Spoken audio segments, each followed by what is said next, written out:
1888, the dark alleys of London's Whitechapel district. A shadow moved through the fog, leaving behind terror, blood, and mystery. His name, Jack the Ripper. In the late summer of 1888, London was gripped by fear. In the crowded, poverty-stricken neighborhood of Whitechapel, a series of brutal murders shocked the world. The killer was never caught, but history remembers him by the chilling name given by the press, Jack the Ripper. His crimes weren't just gruesome, they were unlike anything the Victorian police had ever seen. And more than a century later, the mystery of Jack the Ripper still remains unsolved. Between August and November 1888, 5 women, Mary Ann Nichols, Annie Chapman, Elizabeth Stride, Catherine Eddowes, and Mary Jane Kelly, were murdered with horrifying brutality. All were poor women, many living on the streets. The killer's method was shockingly violent: throats slashed, bodies mutilated, sometimes with surgical precision. Newspapers at the time sensationalized every detail,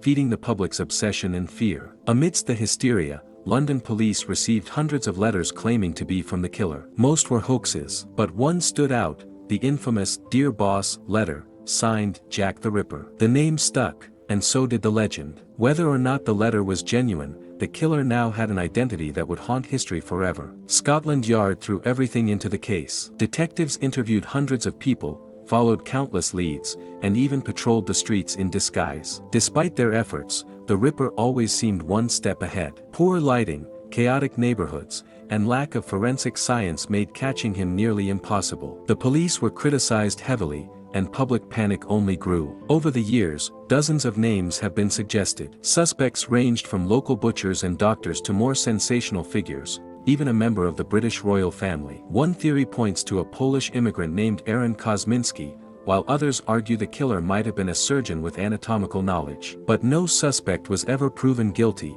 and the case remains one of the greatest whodunits in history. Jack the Ripper wasn't just a murderer, he was a cultural phenomenon. His crimes marked the birth of modern true crime reporting, with newspapers using gruesome details to boost sales. He influenced literature, film, and countless conspiracy theories. But beyond the myth lies a darker truth: his victims were real women, living in desperate conditions, largely ignored by society until their deaths. More than 130 years later, Jack the Ripper's identity remains unknown. Was he a surgeon, a madman, or someone hiding in plain sight? We may never know. But his shadow still lingers over London, a reminder of how mystery can turn a killer into legend.